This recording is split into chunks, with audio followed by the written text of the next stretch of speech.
오늘 우리에게 허락하시는 하나님의 말씀 함께 보도록 하겠습니다. 오늘 말씀 마가복음 2장 1절에서 3장 6절까지의 말씀입니다. 오늘 말씀이 좀 길고 사건들이 다양하게 좀 들어가 있어서요.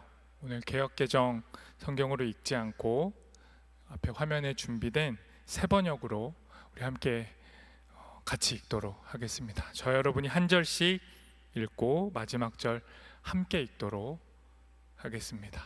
제가 먼저 하나님 말씀 읽습니다. 며칠이 지나서 예수께서 다시 가버나움으로 들어가셨다. 예수가 집에 계신다는 말이 퍼지니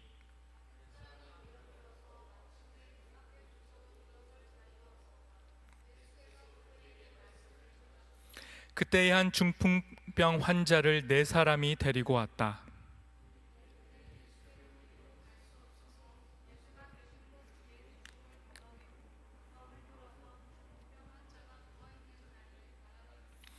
예수께서는 그들의 믿음을 보시고 중풍병 환자에게 이 사람아 내 죄가 용서받았다 하고 말씀하셨다.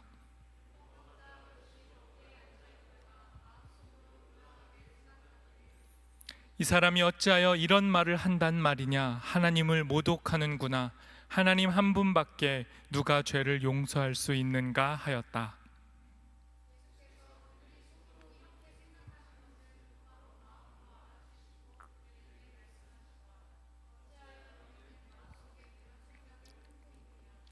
중풍병 환자에게 내 죄가 용서받았다 하고 말하는 것과 일어나서 내 자리를 걷어서 걸어가라 하고 말하는 것 가운데서 어느 쪽이 더 말하기가 쉬우냐?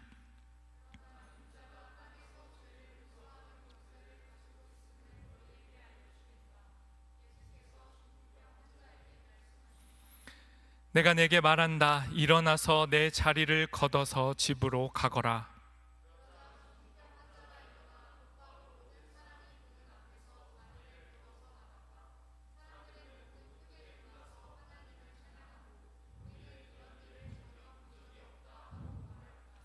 예수께서 다시 바닷가로 나가셨다. 무리가 모두 예수께로 나아오니 그가 그들을 가르치셨다.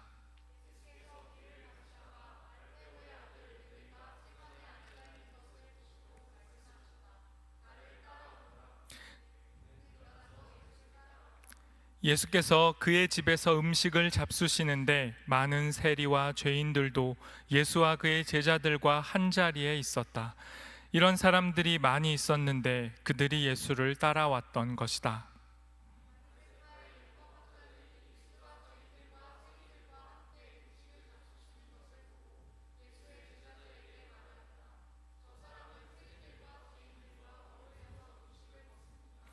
예수께서 그 말을 들으시고 그들에게 말씀하셨다. 건강한 사람에게는 의사가 필요하지 않으나 병든 사람에게는 필요하다. 나는 의인을 부르러 온 것이 아니라 죄인을 부르러 왔다.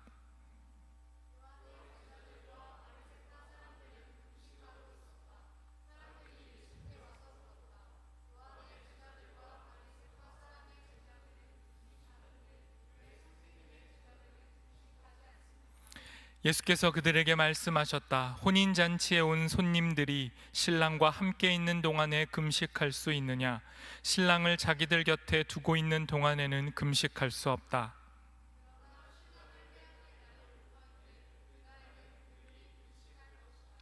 생배 조각을 낡은 옷에 대고 깁는 사람은 없다.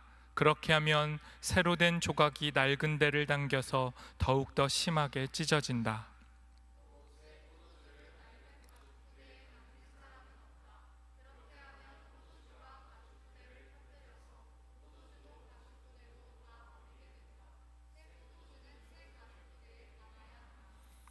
안식일에 예수께서 밀밭 사이로 지나가시게 되었다. 제자들이 길을 내면서 밀 이삭을 자르기 시작하였다.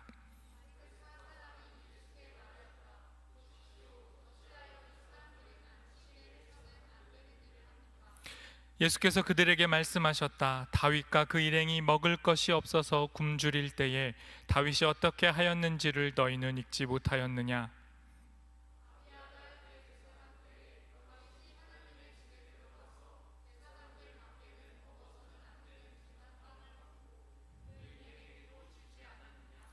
그리고 예수께서는 그들에게 말씀하셨다. 안식일이 사람을 위하여 생긴 것이지 사람이 안식일을 위하여 생긴 것이 아니다. 예수께서 다시 회당에 들어가셨다. 그런데 거기에 한쪽 손이 오그라든 사람이 있었다.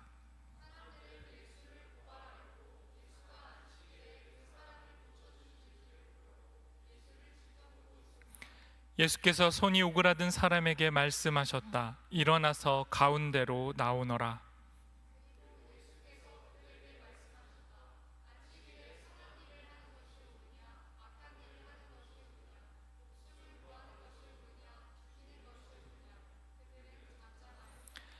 예수께서 노하셔서 그들을 둘러보시고 그들의 마음이 굳어진 것을 탄식하시면서 손이 오그라든 사람에게 말씀하셨다. 손을 내밀어라. 그 사람이 손을 내미니 그의 손이 회복되었다. 그러자 바리새파 사람들은 바깥으로 나가서 곧바로 헤롯 당원들과 함께 예수를 없앨 모의를 하였다. 아멘. 오늘 본문이 굉장히 길었습니다. 한 장을 넘었죠. 나오는 사건만 해도 크게 5개입니다. 여러분 머릿속에 방금 본문이 잘 기억이 안 되시겠지만 중간중간 성경을 피시고 찾아보시고 오늘 설교를 함께 따라갔으면 좋겠습니다. 지난주 설교 제목 기억나시나요? 확실한 건 LED 촛불과 모닥불은 아니었습니다. 근데 혹시 여러분 머릿속에 LED 촛불과 모닥불이 먼저 떠오르셨다면 제가 반성을 해야 될 것 같고요. 지난주 말씀은 제자를 부르시는 예수님에 관한 말씀이었죠. 더 구체적으로는 제자를 부르시는 예수님의 권위에 대한 말씀을 나눴습니다. 어부들이 예수님을 따르는 제자들이 될 수 있었던 건 제자들이 처한 상황이나 제자들의 반응이 아니라 제자들을 부르시는 예수님의 권위가 가진 힘에 있었다라는 것, 그 권위의 힘이 제자들을 제자로 만들었다, 이런 이야기를 나눴습니다. 오늘은 지난주 말씀에 이어서 예수님의 행적들 속에 담겨져 있는, 공통적으로 담겨져 있는 예수님의 권위, 사람을 살리고 생명을 불러일으키는 예수님의 권위에 대해서 살펴보도록 하겠습니다.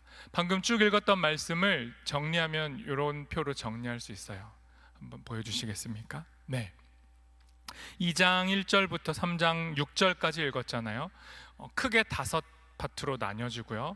또 나누면 1절부터 17절은 2가지 사건이 묶입니다. 죄에 대한 사건이 묶여져 있고요. 23절부터 3장 6절은 안식일과 관련된 문제를 다루고 있어요. 그리고 이 두 사건을 연결하면서 동시에 해석해낼 수 있는 키가 되는 본문이 어디냐?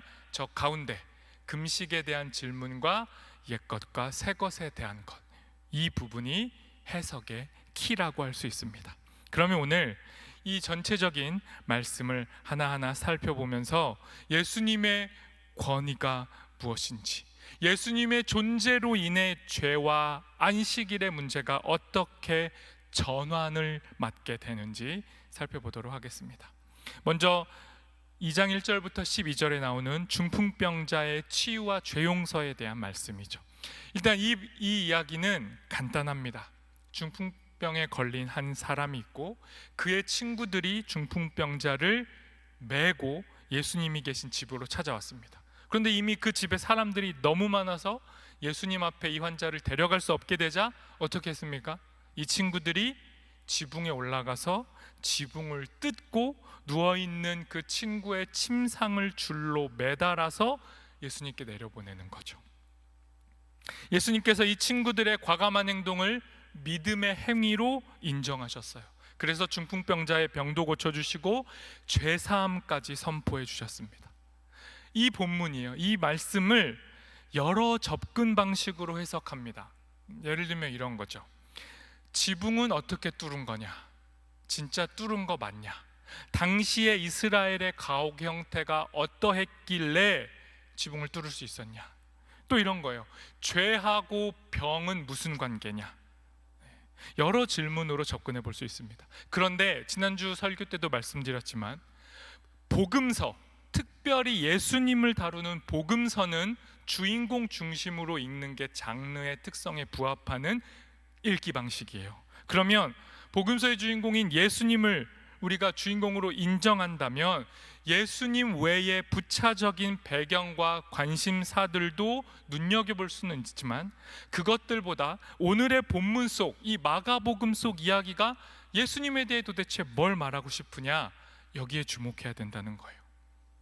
여기에 주목하고 성경을 읽는다면 고대 사회의 집 구조는 어떠했고, 지붕은 평평했고, 혹은 또 나무 재질로 돼 있어서 구멍 뚫기 쉬웠다, 뭐 더 나아가면 아니다, 그 집은 지붕을 수리할 때가 돼서 더 쉽게 이미 구멍이 나 있었을지도 모른다, 뭐 이런 해석 다 가져올 순 있지만 그리 중요하지 않아집니다. 그리고 또 환자가 누운 침상을 매달아서 그 지붕에서 침대를 밑으로 내렸던 친구들의 믿음, 보통 믿음 아닌 건 맞는데 이 믿음을 본받자, 이것도 이 본문의 포인트는 아닙니다. 예수님께 다가가고 예수님께 집중하는 접근으로 이 본문을 읽어 나가야 해요. 또 이런 것도 있습니다. 예수님이 중풍병자를 고쳐주신 사건은 원래는 그냥 치유 기적 정도였는데 이후 시간이 지나서 후대가 돼서 예수님이 부활하신 이후에 예수님을 따르는 사람들이 예수님의 신적인 권위를 강조하기 위해서 병을 고쳐준 사건에다가 플러스 더하기 죄도 용서해 주셨다라는 이야기를 첨가한 것이다, 이거는 덧붙여진 거다. 우리가 지층을 분석할 때 위에 겹겹이 쌓여 있는 걸 분석하면 그 시대나 연대를 측정할 수 있거든요. 성경 속에서도 그런 연대를 지금 보겠다는 거예요, 학자들이. 그래서 이 이야기는 치유 이적과 죄사함의 이야기가 더해진 거다, 뭐 이렇게 볼 수 있죠. 그런데 이런 성경의 최종 편집 여부에 대한 신학적인 논쟁을 설교 시간에는 다 다룰 수가 없습니다. 뭐 다루는 목사님도 있겠죠. 그런데 저는 그걸로 시간을 보내고 싶지 않아요.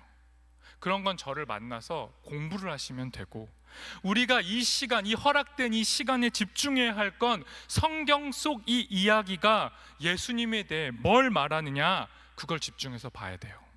그게 방금 읽은 사건 안에서는 5절에 등장합니다. 5절 말씀 같이 읽어보겠습니다. 제가 읽습니다. 작은 자야, 내 죄사함을 받았느니라. 한 사람, 작은 사람의 삶에 드리워진 질병, 하나님 없음으로 인한 공백, 그리고 그 이유를 따져 묻지 않으시고 예수님은 하나님의 권위로 이 작은 자를 치유하셨어요. 그리고 나아가 용서하십니다. 이게 예수님이 작은 자들, 우리들에게 행사하시는 예수님의 권위예요. 예수님의 권위는 뭐 하는 데 쓰여지냐면 이런 데 쓰여지는 거예요. 작은 자를 치료하고 용서하는 것. 이 예수님의 권위라는 이 핵심으로 나머지 구절도 다 한번 관통해 보도록 하겠습니다. 방금 읽은 중풍병 환자 사건 다음에 이어지는 말씀은요, 레위를 부르시고 죄인들과 식사하시는 장면이에요. 이 레위를 부르시고 죄인들과 식사하시는 장면에서 우리가 앞에서 살펴봤던 어부들을 부르시는, 어부들을 제자로 부르셨던 그 예수님의 사건과 지금 이 세리라고 예상이 되는 레위를 부르시는 사건이 겹쳐집니다. 2장 14절 공동번역 개정으로 읽어보겠습니다. 같이 읽겠습니다. 그리고 그 후에 길을 가시다가 알페오의 아들 레위가 세간에 앉아 있는 것을 보시고 나를 따라오너라 하고 부르셨다. 그러자 레위는 일어나서 예수를 따라 나섰다. 굉장히 짧은 본문이에요. 근데 이거 제자를 부르는 본문이거든요. 그런데 우리가 지난주에 살펴본 어부들을 부르시는 장면보다 훨씬 압축적이에요. 왜 압축적이냐면 맥락이 동일하기 때문에 생략한 겁니다. 이런 거죠. 예수님이 갈릴리 해변을 지나가시다가 시몬 안드레 부르셨잖아요. 지금도 예수님이 길을 지나가시다가 세관에 앉아있는 세리 레위를 부르시는 거예요. 어부들과 마찬가지로 레위 역시 나를 따라오라 라는 예수님의 이 한마디에 즉각적으로 반응하고 예수님 따라가요. 지난주 설교 때 말씀드린 것처럼 여기서도 중요한 건 우와, 즉각적으로 예수님을 따른 레위에게 주목할 게 아니라 어떻게 그 세리 레위를 흔드셨을까, 여기에 주목하자는 거예요. 레위를 움직이게 한 예수님의 권위에 주목하자는 거죠. 당시에 어부들을 제자로 부르신 건요, 그 자체가 평범한 일 아니에요. 지난주 설교 때 제가 말씀드렸잖아요. 랍비가 스승이 제자를 찾아가는 일도 흔한 게 아닌데 대단하고 비범한 아주 뛰어난 사람들을 고르는 것도 아니고 어부를 불렀다? 보통 일 아니에요. 그런데 여러분, 지금 본문처럼 세리인 레위를 제자로 불렀다는 건 굉장히 파격적인 겁니다. 이 당시에는 스캔들 같은 거예요. 세리는 당시에 로마의 압제자들로부터 동족의 혈세를 걷어들여서 갖다 바치고 자기 배를 배불렸던 사람이란 말이에요. 그러니까 세리라는 존재는 배신과 탐욕의 아이콘이었어요. 강도나 살인자랑 동급이었고 법정에는 증인의 역할도 할 수 없었어요. 유대교의 예배당이었던 회당에서 세리가 나타나면 쫓겨났습니다. 가문에 세리가 있다? 그거 수치였어요. 세리의 손이 어디에 닿았다? 그러면 그 공간, 그 물건은 부정해집니다. 그 물건에 우리도 접촉하면 안 돼요. 유대 사회뿐만 아니라 그리스 로마 사회 안에서도 세리는 굉장히 부정적인 인물로 취급됐어요. 그리고 여러분 생각해 보세요. 세리가 걷어들였던 물품 중에 물고기 있었을 겁니다. 물고기를 걷어 잡는 어부들이 바쳐야 할 세금은 물고기로 받았을 거예요. 그러니까 이 세리 레위가 제자 공동체로 영입됐을 때 어부였던 제자들은 이 레위를 어떻게 받겠습니까? 굉장히 경멸하면서 봤을 거예요. 어떻게 네가 감히 나와 같은 공동체에 들어와? 어떻게 너 같은 존재가 나와 같은 셀이 될 수가 있어? 어떻게 네가 나랑 같이 동아리를 해? 야, 어떻게 너가 임원을 해? 네가 어떻게? 이런 시선으로 바라본 겁니다. 그러나 예수님의 권위는 뭐예요? 그런 우리의 삐뚤어진 시선, 부정적인 태도, 과거의 오류들을 뛰어넘어요. 우리 안에 그어진 모든 경계를 허물고 뛰어넘는 권세가 예수님의 권세고 예수님의 권위죠. 예수님은 그 권위로 세리를 제자로 불렀습니다. 세리가 제자가 됐다? 누구나 제자가 될 수 있다는 거예요. 예수님은 세리를 제자로 부르시면서 우리 모두에게 말하는 거예요. 너도 제자가 될 수 있다. 그렇게 우리를 부르신 겁니다. 더 나아가서 예수님이 뭐 했습니까? 세리 레위를 제자로 부르신 사건하고 연결돼서 무슨 사건이 나와요? 밥 먹어요. 이 세리하고 세리의 친구들인 또 많은 세리들하고 그 당시 죄인이라고 규정됐던 사람들하고 밥을 먹어요. 이어지는 2장 15절 세 번역으로 같이 읽어보도록 하겠습니다. 같이 읽습니다. 예수께서 그의 집에서 음식을 잡수시는데 많은 세리와 죄인들도 예수와 그의 제자들과 한자리에 있었다. 이런 사람들이 많이 있었는데 그들이 예수를 따라왔던 것이다.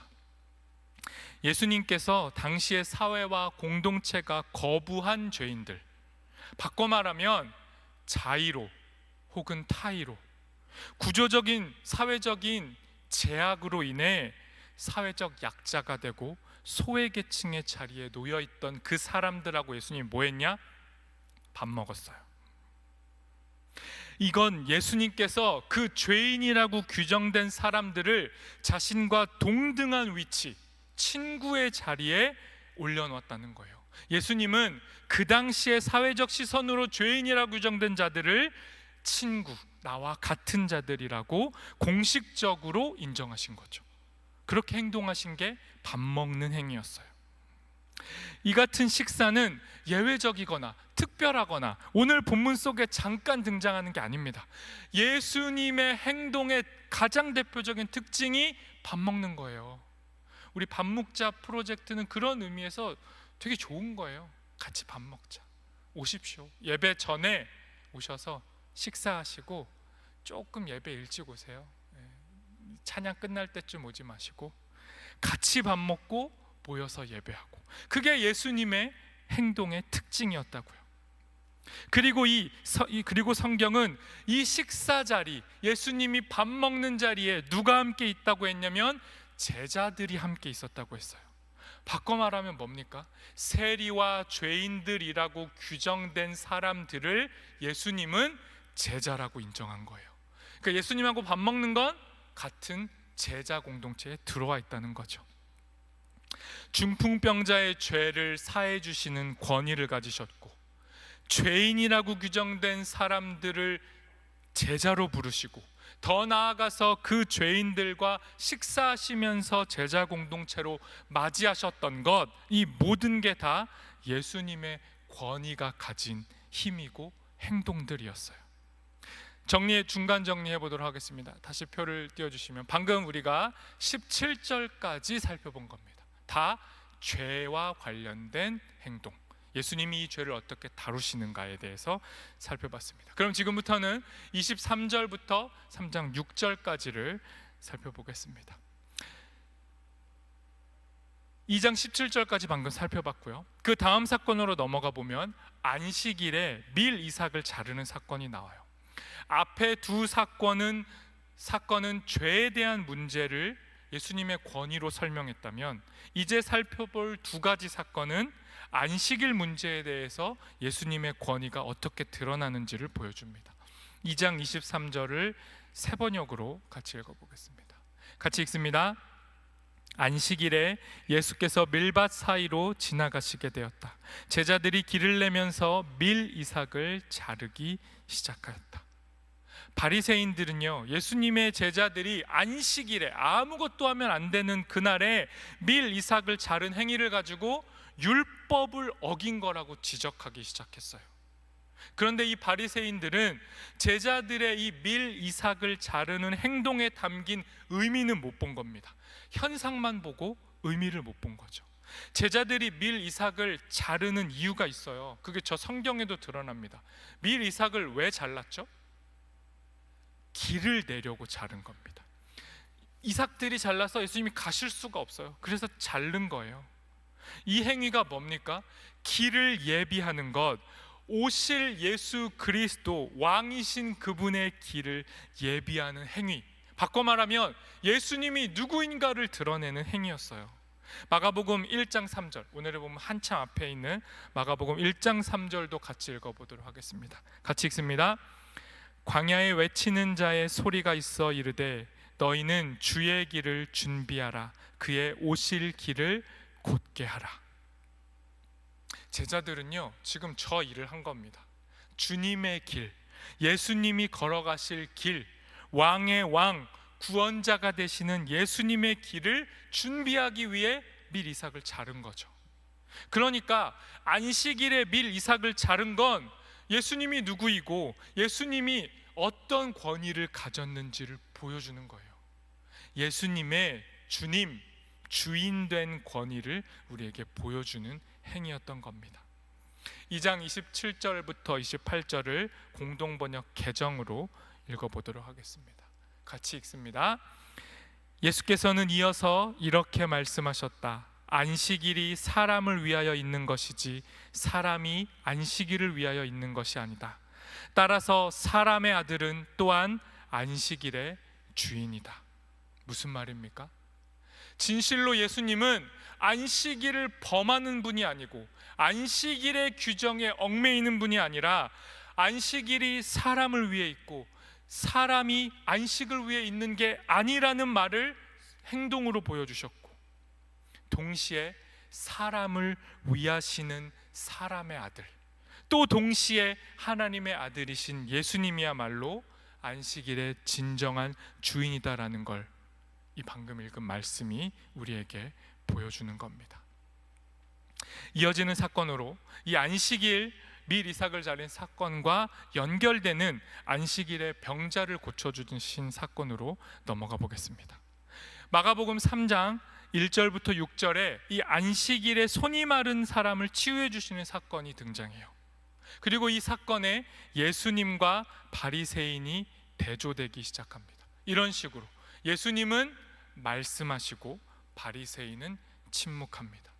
예수님은 생명을 선택하시고 바리새인은 죽음을 선택해요. 이렇게 대조됩니다. 3장 4절 세 번역으로 읽어보도록 하겠습니다. 같이 읽습니다. 그리고 예수께서 그들에게 말씀하셨다. 안식일에 선한 일을 하는 것이 옳으냐, 악한 일을 하는 것이 옳으냐, 목숨을 구하는 것이 옳으냐, 죽이는 것이 옳으냐. 그들은 잠잠하였다. 손이 오그라들었다라는 것, 손이 말랐다는 건 수분이 생명으로부터 빠져나가서 마르게 됐다라는 걸 표현하는 거예요. 그러니까 손이 말랐다는 건 죽음을 암시하는 거죠. 그리고 또 실제적으로 이 당시에 손으로 뭔가를 해야 먹고 살 수 있는데 손이 말라서 오그라들어서 아무것도 할 수 없다는 건 생계 수단을 잃었다는 거예요. 그러니까 이 손이 마른 사람은 살았으나 죽어 있는 상태입니다. 이 같은 사람에게 예수님이 뭘 하시는 거예요? 예수님의 권위를 또 사용하는 겁니다. 예수님의 권위로 손 마른 사람의 생명을 구하셨어요. 손이 마른 사람을 예수님의 공동체, 제자 공동체, 새로운 사회 공동체로 받아들인 겁니다. 안식일에 예수님은 생명을 살려내셨고 안식일의 진짜 의미가 뭔지를 드러내신 거예요. 그런데 바리새인들은 어떻겠습니까? 이 일 때문에, 이 생명의 일 때문에 예수님을 죽이려고 모색하기 시작하는 거예요. 예수님의 권위에 대해서 이렇게 다른 상반된 반응이 나오는 겁니다. 이제 마지막으로 오늘의 본문의 열쇠가 된다고 했던 그 이야기, 금식에 관한 이야기 마지막으로 살펴보겠습니다. 또 표를 한번 보여주시겠어요? 우리가 지금까지 2장 1절부터 17절 살펴봤고 23절부터 3장 6절까지를 살펴본 거예요. 그런데 이 죄인을 용서하고 죄인들과 식사하시는 것과 안식일의 이적을 보이신 사건이 어떻게 연결되느냐, 2장 18절에서 22절 말씀으로 살펴보도록 하겠습니다. 일단 금식에 관한 말씀인데요, 이 당시에 종교적인 훈련 방식이 금식이었어요. 그러니까 요한의 제자들, 유명했던 요한의 제자들이나 바리새인들은 다 금식하고 있었습니다. 그런데 유독 예수님만 금식을 하지 않아요. 식사를 즐겨요. 그것도 죄인들하고 밥 먹는 걸 즐깁니다. 여기에 대해서 사람들이 질문해요. 왜 예수님만 유독 금식을 안 하세요? 이렇게 물어봅니다. 그랬더니 예수님이 뭐라고 대답합니까? 지금은 혼인잔치가 벌어지는 것과 같아. 난 신랑으로 여기 너희와 함께 있고 지금 잔치자리인데 어떻게 금식을 하겠어? 같이 먹고 나와 즐기자라고 말합니다. 그리고 신랑을 뺏길 날이 올 텐데 그때에는 너희가 금식해야 한다라고 말하는 거예요. 표면적으로는 금식에 대한 이야기지만 깊이 들어가 보면 이 본문은 예수님이 진짜 누구인지, 예수님이 가진 권위가 무엇인지를 보여주는 거예요. 예수님은 이 땅에 신랑으로 오셨고 새로운 시대를 여셨어요. 예수님이 오심으로 이 전에 낡은 시대가 지나가고 새로운 하나님의 나라, 하나님의 통치라는 새로운 질서가 시작된 겁니다. 그러니 이 신랑 되신 예수님의 신적 권위를 가지고 지금 이 세상에서 하나님을 누려야 하는데 사람들은 오래된 율법 전통을 가지고 와서 예수님을 또 얽매려고 하는 거예요. 이에 대한 보충 설명이 이어지는 21절, 22절입니다. 같이 읽어보도록 하겠습니다. 생배 조각을 낡은 옷에 대고 깁는 사람은 없다. 그렇게 하면 새로 된 조각이 낡은 데를 당겨서 더욱더 심하게 찢어진다.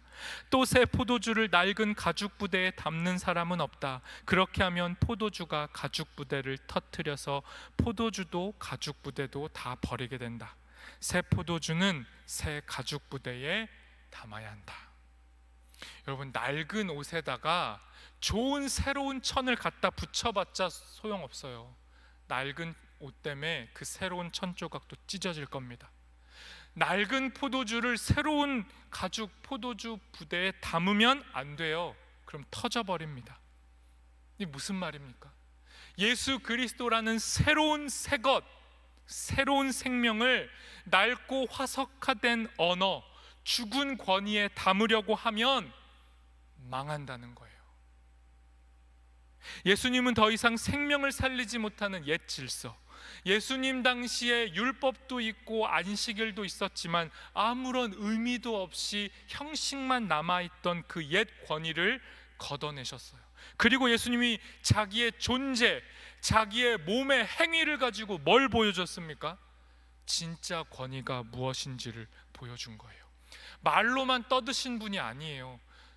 저는 지금 너무 힘들어요. 혼자 벌써 한 30분 떠들었잖아요, 말로. 그런데 예수님은 달라요. 말이 아니라 행위로, 몸으로, 행동으로 권위라는 게 뭔지를 보여주신 분이에요. 우리는 성경을 어떻게 읽어야 됩니까? 이 딱딱한 글자로 읽으면 예수님을 낡은 가죽 부대에 담아놓는 거예요. 성경을 읽고 묵상하고 반복하고 되새기면서 이 언어가 오늘 우리에게 새로운 질서가 돼야 돼요. 살아서 생명으로 와 닿아야 이 말씀을 우리는 살아있는 예수님으로 만날 수 있게 되는 겁니다. 설교를 들으실 때 긴 시간 듣잖아요.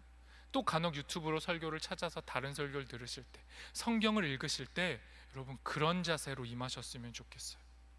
낡은 방식을 답습하는 훈련이 아니라 이 고정된 말씀을 새롭게 누리는 접근 방법.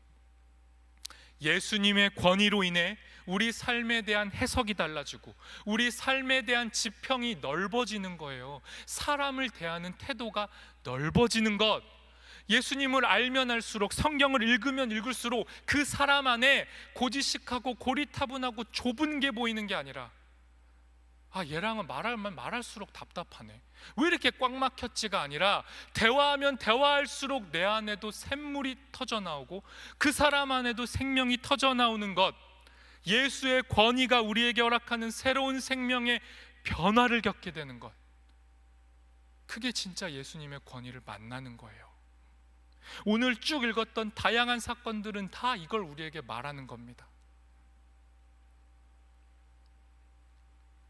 그런데 여러분 질문해 볼까요? 여러분은 방금 이 이야기를, 성경을 읽어요. 과거에 읽으셨을 수도 있어요. 그리고 지금 설교를 통해 또 설명을 들었어요. 그럼 여러분 어떻죠? 이 이야기를 인정하잖아요. 물론 인정 안 하시는 분들도 있겠지만 이걸 예수님의 말씀으로 인정하고 여러분 또 듣고 알고 믿어요. 막 소망도 해요, 이 말씀을. 그런데 여러분 결정적으로 우리는 이 예수님의 권위를 실제로는 인정하지 않아요. 그 증거를 우리 제자훈련 이번에 시작하면서 매일 묵상을 올리거든요. 제자훈련에 아주 숨겨져 있지 않고 노골적인 목표가 있어요. 그게 뭐냐면 신앙에 대한 루틴을 만드는 거예요. 습관을 형성하는 게 목표거든요. 그러한 차원에서 매일 묵상하고 그 묵상을 올린단 말이에요. 그런데 그 첫 번째 묵상이 시편 1편이었어요. 그런데 이 시편 1편에 우리가 왜 복스럽지 않고, 우리가 왜 예수님의 권위를 인정하지 않고, 우리가 왜 살아서 펄떡펄떡 뛰지 못하는지를 얘기해줘요. 시편 1편 1절에서 2절 세 번역으로 같이 읽어보겠습니다. 복 있는 사람은 오로지 주님의 율법을 즐거워하며 밤낮으로 율법을 묵상하는 사람이다. 누가 복이 있어요? 바꿔 말하면 누가 예수님의 권위를 가지고 살아요? 예수님의 권위가 담긴 주님의 율법, 주님의 권위를 즐거워하는 사람. 밤낮 할 것 없이 일상 속에서 계속 예수님의 권위를 되새기는 사람이 복 있고 권위를 인정하는 사람이에요. 그런데 왜 우리가 권위를 인정하지 않는 사람이에요? 우리는 왜 여호와의 율법을 즐거워하지 않아요? 질문을 바꿔볼까요? 우리는 왜 새로운 말씀의 기준이 되시는 예수님을 여러분 중심에 두지 않아요? 우리는 왜 죄인들의 죄를 용서하시고 죄인들의 친구가 되어주시고 죄인들을 제자 삼아주시고 그들하고 밥을 먹으시고 그들에게 생명을 불어넣으시고 새로운 하나님 나라의 질서를 부여하신 이 예수님의 권위를 왜 즐거워하지 않아요? 시편 1편이 우리에게 말해줍니다. 우리가 이 예수님의 권위를 밤낮으로 주야로 묵상하지 않기 때문이다. 우리는요, 예수님께 권위가 있다, 이거 알아요. 여러분, 예수님이 여러분의 구원자입니다. 예수님이 십자가에 달려 죽으셨고 부활하셨어요. 이거 여러분 다 안다고요. 그리고 그걸 믿어요. 그렇지만 믿고 알고 받아들이지만 여러분은 예수님 때문에 즐겁지는 않잖아요. 결정적으로 다른 겁니다. 머리로 믿고 소망도 해도 사랑하지 않을 수 있어요. 바꿔서 말해볼까요? 우리는 예수님을 마음껏 향유하지만 욕망하진 않을 수 있어요. 여러분, 운동하면 살 빠집니까? 안 빠집니까? 안 빠져요? 그럼 안 되는데. 운동하면 살 빠지고 운동하면 건강해진다는 걸 우리는 믿어요. 그래서 운동을 하죠. 찔끔찔끔 합니다.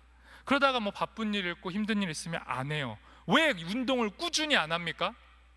시편 말씀에 빗대서 설명해 보자면 운동 자체를 즐거워하진 않으니까, 운동이 즐겁진 않으니까. 더 나아가 볼까요? 우리가 운동을 욕망하진 않으니까, 운동을 사랑스러워하진 않으니까 운동은 언제든 변해요. 운동이 진짜 좋은 사람, 이거 하면 막 내 존재가 막 사랑스러워지고 운동 자체를 욕망하는 사람은 어떤 일이 있어도 운동합니다. 그리고 운동을 해서 얻을 목표도 달라져요. 뭐 살 빠지고 건강해지려고 하지 않아요. 그건 기본이고 그냥 운동 자체가 즐거워져요. 예수님을 사랑하게 되고 예수님을 즐거워하게 되고 예수님을 욕망하게 되면 우리는 예수님의 권위를 머리로 믿는 게 아니라 우리의 몸으로 인정하는 거예요. 진짜 예수님의 권위를 즐거워하는 자들은 예수님의 권위를 묵상하는 자들이에요. 예수님의 권위를 기준으로 우리의 삶의 순간순간을 조율해가는 사람이 진짜 예수님 욕망하는 사람이에요. 뭘 안다, 이걸 넘어서야 됩니다. 뭘 안다를 넘어 뭘 사랑하냐, 정말 여러분이 뭘 사랑하냐, 여러분이 진짜 욕망하는 게 뭐냐, 여러분이 욕망하는 그것이 여러분의 하나님이에요. 여러분의 욕망이 예수님의 권위를 인정하냐 안 하느냐의 증거예요. 바꿔 말해볼까요? 여러분의 습관이 여러분의 진짜 모습을 드러내주는 거예요. 여러분 습관이 뭐예요? 여러분 욕망은 습관입니다. 반복해서 계속 하다 보니까 그게 즐거워지고 그걸 즐기고 있어요. 나도 모르게 그걸 반복하는 거죠. 여러분 습관에는 종류가 여러 개가 있겠지만 기독교적 우리 종교의 습관을 볼까요? 예배, 지금 와 있는 거 여러분, 예배, 기도, 묵상, 성경 읽는 것, 그리고 교제하는 것, 만나서 이야기 나누는 것, 이거 다 습관입니다. 기독교 전통 안에 있는 좋은 습관들이에요. 그런데 우리는 어떻게 합니까?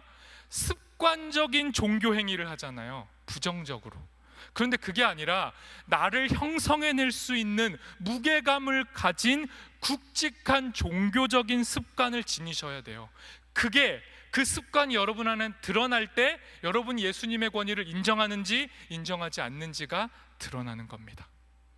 여러분의 소소한 일상 속에 여러분이 반복하고 있는 그 행위들 있잖아요.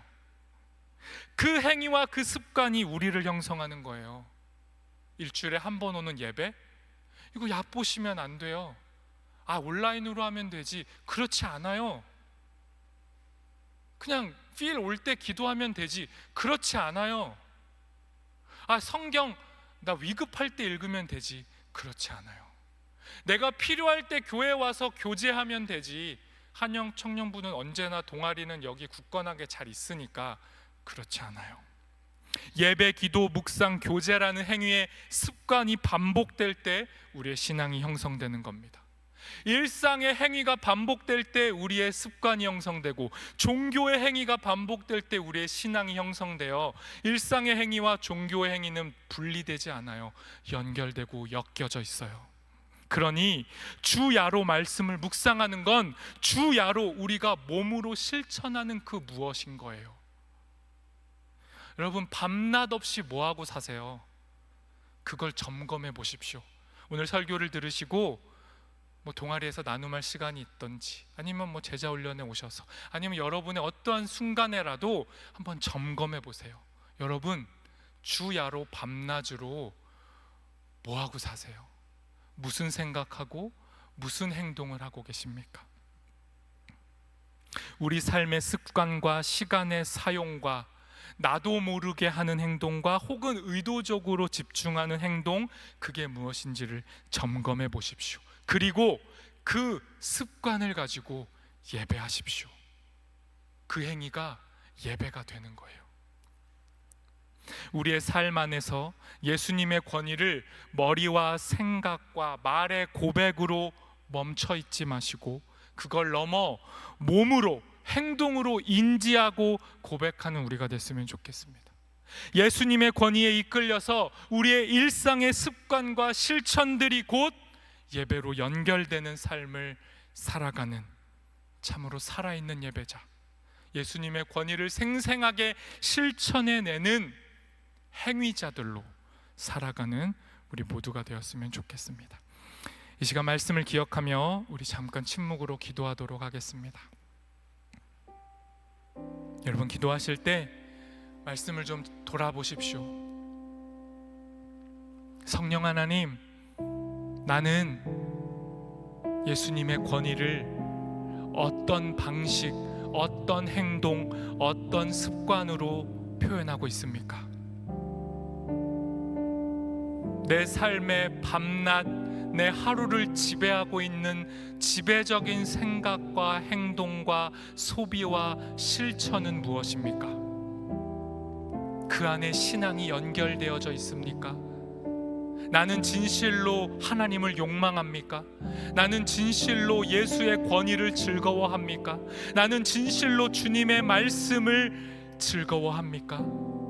이렇게 우리 영혼에게 질문해 보시고, 우리의 삶을 점검하시고, 우리의 삶, 우리의 행동, 우리의 마음과 몸, 온 영혼이 예수님께 향할 수 있도록, 예수님의 권위 앞에 굴복할 수 있도록 우리 시간 잠잠히 우리 자신을 돌아보며 기도하겠습니다.